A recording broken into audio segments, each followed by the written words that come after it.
the description of the Blue Angel PT, apparently my directions were a little complicated, so I wanted to give you a once-over.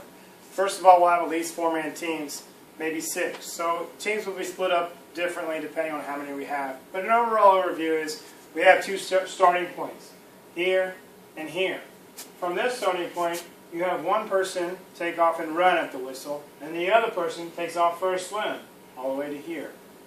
On this side, the same thing happens, but one's a paddle boarder. So one takes off for a run, the other one takes off for a paddle. Goes around one buoy and meets here with the swimmer where they'll switch off.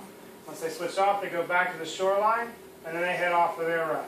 When the runners come back, one swims and one paddles, switching off, going back to the original starting points.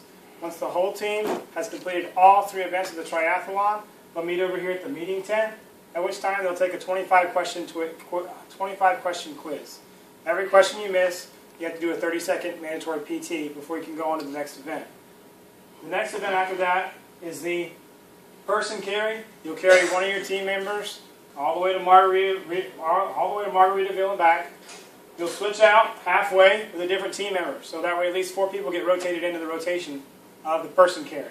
When you get back, you'll take another 25-question test. Once again, if you miss, everyone you miss, you have a 30-second PT you have to do. Then we'll go over to the paddleboard carry. You'll go from 65 all the way to Margaritaville in the water, and then you'll come out of the water in the soft sand with the paddleboard still over your head, going back all the way to the master tent when you take another test. And then the final one will be underwater sandbag drag. It'll be approximately halfway. It'll go from 65 to halfway to Margaritaville underneath the water. And you'll get out of the water, carry it back. You take your final test, and whoever finishes their final test and the last PT that goes along with it first wins. Thank you and have a great day.